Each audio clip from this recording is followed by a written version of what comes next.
Hello दोस्तों, आप सभी का स्वागत है एनिमे की इस दुनिया में। तो इस एपिसोड के स्टार्टिंग में वेल उसी तीसरे सलाहकार के साथ होता है जिसने कुछ दिनों पहले वेल की मदद की थी और इनका नाम हान होता है।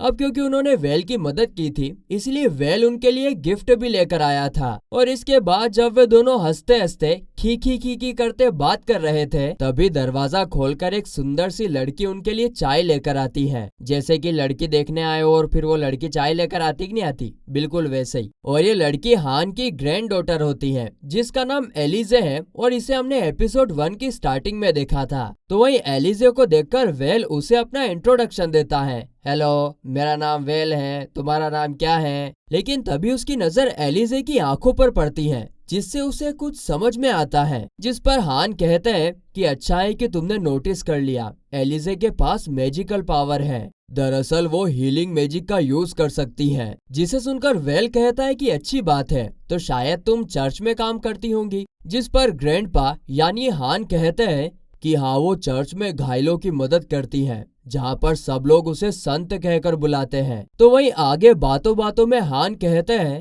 कि मैं चाहता हूँ कि एलिजे जल्दी से जल्दी शादी करके सेटल हो जाए। जिस पर वेल कहता है कि अच्छी बात है, वो है भी काफी खूबसूरत, उसे आसानी से एक अच्छा हस्बैंड मिल जाएगा। तो हान कहता है कि हाँ बेटा, सिटी की कई सारी फैमिलीज एलिजे का हाथ मांग रही हैं। जिस पर अपना वेल मजाक में कहता है अच्छा, शायद मुझे भी ज्वाइन कर लेना चाहिए। हा हा हा हा हा हा। जिसे सुनकर हान सीरियस हो जाता है और कहता है कि ये तो काफी अच्छी बात है कि तुम मेरी ग्रैंड डॉटर से शादी करने के लिए तैयार हो। ये सुनकर वेल के तो पसीने छूटने लग जाते हैं क्योंकि वो यहाँ पर सिर्फ और सिर्फ मजाक कर रहा था, लेकिन हान ने तो इसे सीरियस ले लिया। तभी सीन कट होता है और हान अपने सीनियर सर्वेंट से बात कर रहा था। उसे लग रहा था कि उसने एलिजे और वेल का रिश्ता जल्दबाजी में तय कर दिया है, लेकिन सीनियर सर्वेंट कहता है कि नहीं, ऐसी बात नहीं है, आपने सही किया है। तो वहीं दूसरी तरफ वेल को हम जोकर के कॉस्ट्यूम में देखते हैं। वो अपने दोस्तों को अपनी आप बीती बता रहा था कि मैं तो वहाँ हान से मिलने गया था, लेकिन मेरा रिश्ता उनकी ग्रैंड डॉटर के साथ तय हो गया है। मैं ऐसे किसी के साथ कैसे अपनी जिंदगी बिता सकता हूँ जिसे मैं सिर्फ कुछ टाइम पहले ही मिला हूँ। जिसे सुनकर एरिक कहता है कि मैं तो अपनी वाइफ से शादी के दिन ही मिला था और तो और अपने बड़े भाई कूटे के साथ भी ऐसा ही हुआ है, सो ये काफी नॉर्मल बात है। उसके बाद एरिक की वाइफ वेल के चेहरे पर मेकअप करने लगती है और फिर एरविन जोकर बने वेल को बाहर लेकर जाता है। दरअसल वेल ने जोकर का गेटअप इसीलिए लिया था ताकि कोई उसे पहचान न सके और उसका बॉडीगार्ड बनने के लिए उसको परेशान न करे। लेकिन उसकी फ्रूटी किस्मत, जब वे लोग सिटी से गुजर रहे थे तभी वेल उसी बंदे को देखता है जो कुछ टाइम पहले उसे अपनी छड़ी घुमाने की कला दिखा रहा था और उसका बॉडीगार्ड बनने की कोशिश कर रहा था। और सेम टाइम पर उस बंदे ने भी वेल को देख लिया होता है। तो यहाँ पर एरविन कहता है कि तुम्हें घबराने की कोई बात नहीं है, उसने तुम्हें नहीं पहचाना होगा। लेकिन तभी वो बंदा वेल को पहचान लेता है और कहता है कि आप अपना ग्रुप बदल लोगे तो क्या मैं आपको पहचान नहीं पाऊंगा?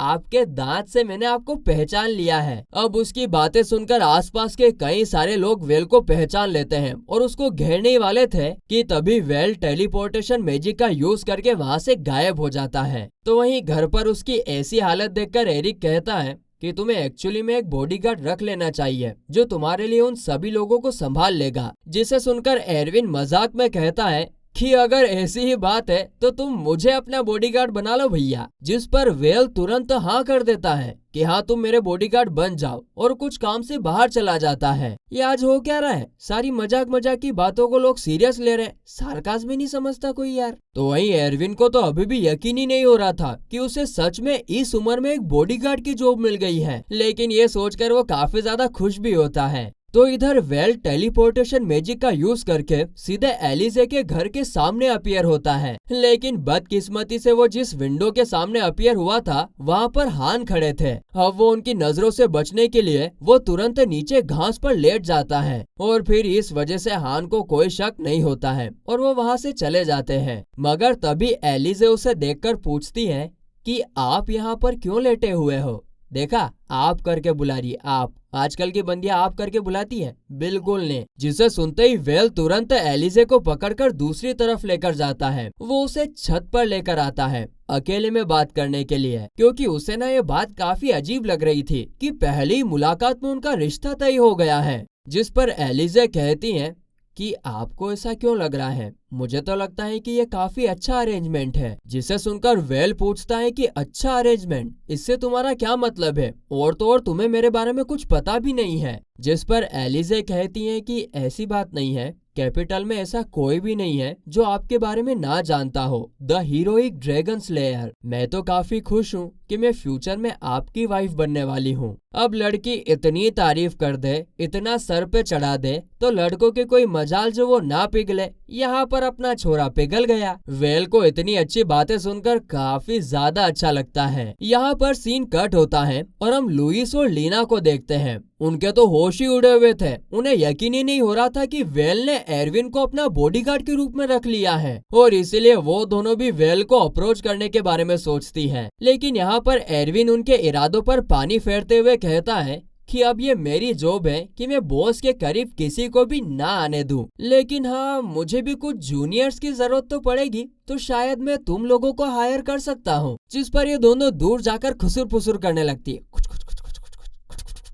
और इस खुसफुस के दौरान लुइस कहती है कि मैं कभी भी उस करम जल्ले के नीचे काम नहीं करूंगी। अगर उसने मुझे कोई ऐसा वैसा ऑर्डर दे दिया तो मैं तो उसे जान से ही मार दूंगी, किसी को उसकी बॉडी तक नहीं मिलेगी। तभी एरिक और उसकी वाइफ कुछ काम के लिए एरविन को बुलाते हैं। तो वहीं एरिक और उसकी वाइफ को देखकर लुइस कहती है कि मुझे आइडिया मिल गया, हमें वेल से शादी करनी होगी। लेकिन फिर एलिजे का क्या होगा, वो उससे शादी कर रही है। तो लुइस कहती है कि अच्छा, तो फिर हम उसकी मिस्ट्रेसेस बन जाएंगे। वैसे भी रिच लोगों में काफी पॉपुलर है, और ऐसा करके हम एरविन को भी ऑर्डर दे पाएंगे और उसकी ऐसी की तैसी कर देंगे। तभी वेल वापस घर पर आता है और उसे देखते से ही लुइस कहती है कि हमें वेल को अपने जलवे दिखाने होंगे। और इतना कहते से ही वो गाने बजाकर काफी अजीब तरीके से नाचने लगती हैं। ओ ओ ओ ओ ओ ओ ओ ओ ओ।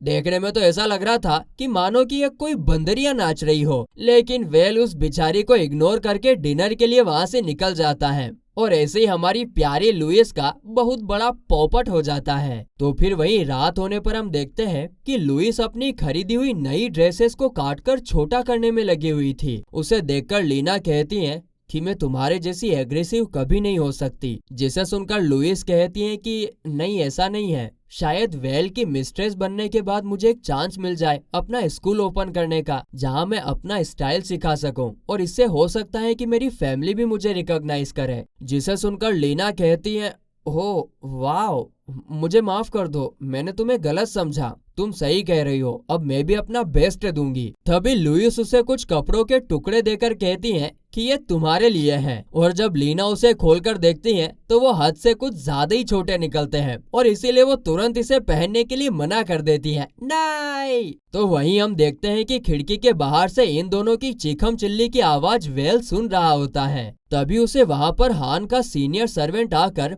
एलिजे के साथ कल डिनर करने का इनविटेशन कार्ड देता है। इसके बाद अगले दिन इवनिंग में हम उन दोनों को एलिजे के घर पर देखते हैं, जहाँ पर वो दोनों सिर्फ एक दूसरे को ही देखे जा रहे थे। टुकुर टुकुर टुकुर टुकुर टुकुर टुकुर देख टकाटक। और उन दोनों को देखकर खान सामा चुप्पी तोड़ते हुए कहते हैं आज हमने आप दोनों की पसंद को देखते हुए एक खास तरह की डिश प्रिपेयर की है, प्लीज आप इसे खाकर बताइए कि ये कैसी बनी है। और फिर वेल इसे एकदम होश में आता है और एक चम्मच टेस्ट करके देखता है। उसे ये डिश काफी ज्यादा पसंद आती है, और यही सेम चीज एलिजे भी दोहराती है कि उसे भी ये डिश काफी ज्यादा पसंद आई है। देखो तो दोनों के ख्यालात अभी से कितने मिलने लग गए हैं। तो वहीं डिनर होने के बाद जब वेल वहां से जा ही रहा होता है कि तभी सीनियर सर्वेंट उसे सजेस्ट करता है कि क्योंकि ये आपकी पहली डेट है तो आपको एलिजे को कुछ गिफ्ट देना चाहिए। देख लो, ये भी अब सीनियर सर्वेंट को सजेस्ट करना पड़ रहा है। ये लड़कों को कुछ पता नहीं चलते कि क्या करना है, और इसीलिए वो उन दोनों को अब एक ज्वेलरी शॉप में लेकर जाता है। सामने रखी रिंग्स को देखकर वेल समझ जाता है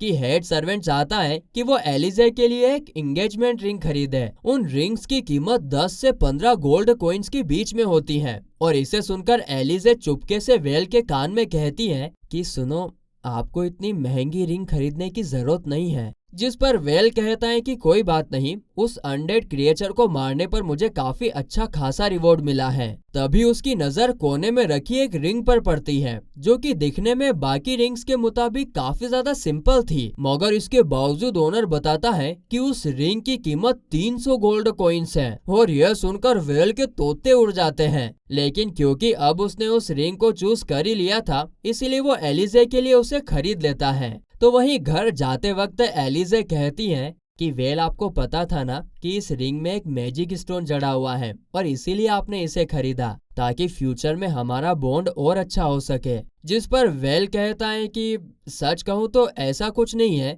मुझे नहीं पता था कि इसमें मैजिक स्टोन लगा हुआ है। मैंने तो इसे इसलिए चुना क्योंकि मुझे लगा कि ये रिंग तुम पर काफी अच्छी लगेगी। जिसके बाद वेल उस रिंग पर मैजिक करता है, जिसके कारण रिंग इतनी ज्यादा चमकने लगती है कि मानो वो दोनों एक अलग ही यूनिवर्स में ट्रांसफर हो गए हो। आगे दूसरी तरफ हम देखते हैं कि हान सर्वेंट से पूछ रहा होता है कि तुम्हें वो लड़का कैसा लगा, जिस पर सर्वेंट कहता है कि वो बिल्कुल सही है। बाकी के लोग जब एलिजे से मिलते हैं तो वो उसे संत की नजर से देखते हैं, लेकिन वेल ने उसे एक नॉर्मल लड़की की तरह ट्रीट किया, तो वो उसके लिए बिल्कुल सही है। अच्छा, अपना वेल पसंद आ गया तो भाइयों बैंड बाजे की तैयारी कर लो, शादी होने वाली है। और फिर गाइस, इसी खुशखबरी के साथ ये एपिसोड यहीं पर खत्म होता है।